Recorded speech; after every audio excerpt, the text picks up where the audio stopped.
Hi friends, मैं हूँ राजश्री। मेरे यूट्यूब चैनल में आपका स्वागत है। हेल्दी फूड हमें फिट रखता है, उसी तरह हमें फिट और एक्टिव बनाए रखते हैं हमारे तीज त्योहार। आज मैं बात कर रही हूँ श्रावण मास की महिमा की। सावन लगते ही हमारा मन हर्ष उल्लास से भर जाता है, चारों तरफ हरियाली दिखाई देती है। सावन के झूलों के साथ ही शुरू होते हैं इस माह के व्रत और तीज त्योहार। वैसे तो हम शिव पार्वती की पूजा पूरे वर्ष करते हैं, पर सावन के महीने में इनकी महिमा और बढ़ जाती है। सावन के शुरू होते ही कुंवारी लड़कियां सोमवार के व्रत रख के शिव जी की पूजा करती हैं और उन्हें प्रसन्न करती हैं। कहा जाता है सावन के सोमवार के व्रत रखने से कुंवारी कन्याओं को मनचाहा वर मिलता है और उनका विवाह भी जल्दी होता है। स्वयं माता पार्वती ने शिव को प्राप्त करने के लिए ये व्रत उपवास किए थे। यह मास भाई बहन के प्यार का भी प्रतीक है। श्रावण शुक्ल की नाग पंचमी का त्यौहार भी भाई बहन के मधुर संबंध की कहानी कहता है। हमारे यहाँ एक प्रथा है कि सावन में सुहागन स्त्रियाँ अपने माँ के घर जाती हैं और उन्हें भाई सम्मान के साथ लेने आते हैं। कहा जाता है कि एक साहूकार की 7 बहुएं थीं। श्रावण मास में 6 बहुओं के भाई उन्हें सम्मानपूर्वक अपने घर ले गए, परंतु सबसे छोटी बहन के कोई भाई नहीं था, तो वह बहुत ही उदास हुई। उसने दीवार पर शेषनाग का चित्र बनाकर भाई के रूप में उनको पूजन किया और उन्होंने नागों को दूध पिलाया। इससे शेषनाग बहुत प्रसन्न हुए और भाई के रूप में आकर उन्हें अपने साथ पाताल लोक ले गए। वहाँ उनका बहुत आदर सत्कार हुआ, मायके का सुख मिला। शेषनाग के कुल में नन्हे सर्पों का जन्म हुआ था। हर तरफ नन्हे नन्हे बाल सर्प ही विचरण करते थे और उसे वहाँ पर उनको चोट ना लगे, कोई तकलीफ़ ना पहुँचे, इस वजह से बहुत ही फिक्र होती थी।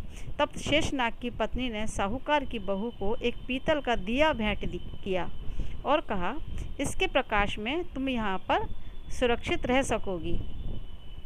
एक दिन उसके हाथ से पीतल का वह दिया गिर गया और बाल नागों की पूँछ के ऊपर गिरा, जिससे उनकी थोड़ी थोड़ी पूँछ कट गई। सभी उससे रुष्ट हो गए और उसे वापस ससुराल भेज दिया। बालक नागों ने बदला लेने के लिए नाग पंचमी का दिन चुना। नाग पंचमी के दिन उस साहूकार की बहू ने दीवार पर नागों का चित्र बनाया, पूर्ण श्रद्धा से पूजन किया और नागों को दूध पिलाया। ये सब देखकर बदला लेने आए नाग बालकों का गुस्सा शांत हो गया और वह प्रसन्न हुए और उन्होंने उसके हाथों से दूध पीकर उन्हें सदा रक्षा करने का वचन भी दिया। इस तरह भाई बहन के संबंध को शेषनाग ने पूरी तरह निभाया। तभी से नाग पंचमी की प्रथा चली आ रही है। इसी तरह सावन के महीने में पुत्रदा एकादशी का व्रत आता है। श्रावण शुक्ल पक्ष में एकादशी का यह व्रत करने से भगवान विष्णु प्रसन्न होते हैं और कहा जाता है निसंतान माता पिता को संतान की प्राप्ति होती है। तो सावन की पूर्णिमा को भी मनाया जाने वाला रक्षाबंधन सबसे बड़ा त्यौहार है। इस दिन भाई बहन की कलाई पर राखी बांधकर उसकी लंबी आयु की कामना करती है। भाई और बहन का यह पवित्र त्यौहार हम रक्षाबंधन के रूप में मनाते हैं।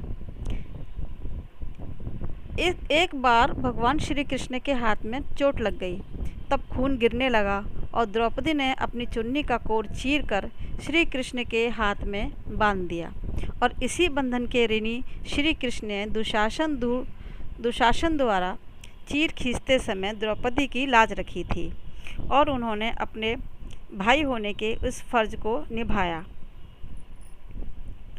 और इसी के संदर्भ में चित्तौड़ की महारानी कर्णवती की भी कहानी है। कहा जाता है महारानी कर्णवती ने मुग़ल बादशाह हुमायूं के सम्मान में राखी भेजी थी और उन्होंने अपनी रक्षा के लिए उनसे गुहार की। तब मुग़ल बादशाह ने इस राखी का सम्मान रखते हुए गुजरात के बादशाह से युद्ध किया और रानी की रक्षा की। यही है श्रावण मास की रोचक कहानियाँ। सावन के महीने में शुरू होते ही वर्ष के सभी 30 त्यौहार शुरू हो जाते हैं। रक्षाबंधन की ये कहानी तो बहुत ही पवित्र है। इस दिन हमारे पूरे भारतवर्ष में रक्षाबंधन का त्यौहार बहनें बहुत हर्षोल्लास से मनाती हैं। हाथों में मेहंदी लगाकर वो भाई के माथे पर तिलक करती हैं और उन्हें भारतवर्ष में मनाया जाने वाला यह त्यौहार भाई बहन के पवित्र प्यार का प्रतीक है।